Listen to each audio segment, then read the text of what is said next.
Mes chers amis, bonjour, bienvenue de nouveau sur la chaîne de la French Touch. C'est un vrai plaisir pour moi de vous accueillir et vous aurez d'ailleurs remarqué quelques petits changements sur la chaîne.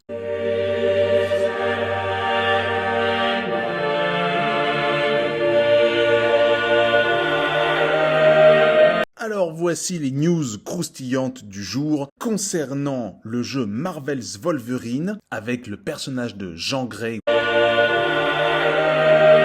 et du lien qu'il y a avec le futur remake de Silent Hill 2, déjà au cœur d'une énorme polémique concernant le personnage de Angela.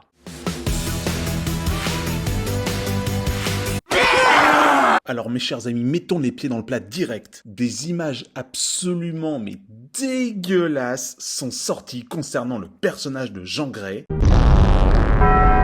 Je sais cette merde! Ils vont se faire atomiser.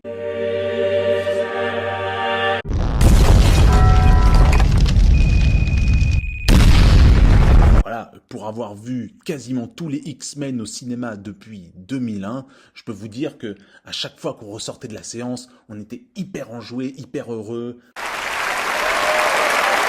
d'avoir vu nos caractères favoris, qui soient beaux et qui soient laids aussi, parce qu'il y avait certains personnages qui étaient vraiment pas beaux à voir à l'écran, mais c'était fait exprès, c'était vraiment voilà pour nous le rendre indésirable à l'écran.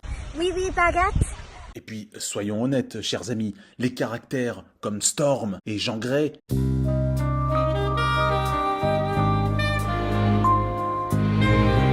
elles étaient mais hyper sexy. On ressortait tous de la salle, mais amoureux de ces personnages. Et c'était génial. Mais comment on a pu passer de ça à ça, bordel? Mais vous avez vu, mais c'est un cajot, quoi. On a l'impression que c'est Mémé Jacotte qui est en train de faire la vaisselle seule avec son chat. Encore pire, on a l'impression qu'elle a pris des méthamphétamines bleues de Heisenberg. Weird. Alors, chez Insomniac Games, ils commencent à se prendre un backlash dans la tronche parce que oui, effectivement, Jean Grey est un personnage sexy, voire même un personnage assez érotique, et tu ne peux pas le rendre aussi hideux. Pour votre gouverne, sachez que Insomniac Games a fait appel à l'actrice Chrysia Bajos en tant que modèle pour leur personnage de Jean Grey. Et c'est le moment, mes chers amis, où vous me posez la question, mais écoute, quel est le rapport avec Silent Hill 2 ou bien même Suicide Squad? Parce que si vous n'êtes pas au courant de ce qu'ils ont fait au personnage de Angela dans Silent Hill 2, d'ailleurs auquel j'ai joué en 2001 ou 2002, je ne sais plus, eh bien quand tu compares le design, il n'y a pas photo. Angela est un gros ton. Et le rapport qu'il y a entre ces trois jeux, ou plutôt ces deux jeux, entre Silent Hill 2 et Marvel's Wolverine, c'est une société qui s'appelle Sweet Baby Inc. C'est un studio de développement de jeux vidéo canadien qui fait également du consulting et qui incite les développeurs de jeux vidéo à l'inclusion et au wokisme par forceps. C'est une boîte très puissante et qui a beaucoup d'influence dans le monde du jeu vidéo. Donc, quand elle fait du consulting pour les boîtes de développement, elle agit comme les standards ESG dans le cinéma, c'est-à-dire qu'elle force les sociétés à avoir des quotas et des représentations qu'elle se fait des hommes ou des femmes. Cleopatra was black.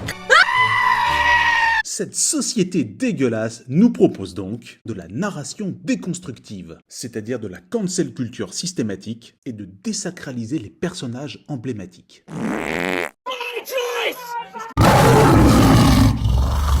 Pour Sweet Baby Inc., il ne faut pas qu'une femme soit désirable ou sexy pour les clients masculins de ces développeurs. Je dois avouer que je n'ai jamais vu autant de fils de pute. Ou bien, si celle-ci est attrayante pour le gamer, elle devra avoir forcément une orientation sexuelle bien définie, ou bien une storyline qui la met forte et indépendante. God, please, no! No! N'ayant jamais besoin d'un personnage masculin pour l'aider dans sa quête. Hein? Ces abrutis, ils ont oublié toutes ces 40 dernières années de jeux vidéo où nous avons tant aimé nos héroïnes et où nous avons aimé les incarner. Je vous aime. Bref, je ne vais pas m'étaler sur le sujet plus longtemps. Il faudrait que je fasse des vidéos entières dédiées au wokisme dans le jeu vidéo.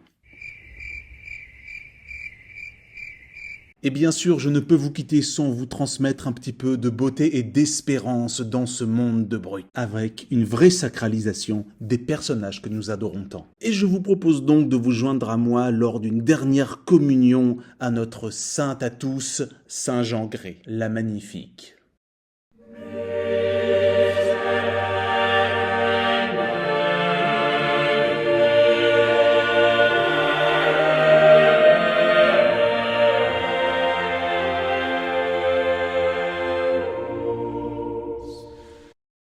Voilà, c'est fini pour aujourd'hui. N'hésitez pas à vous abonner, à liker, à partager, à commenter. C'était un véritable plaisir pour moi de vous faire cette vidéo. À très bientôt, chers amis. Ciao, ciao.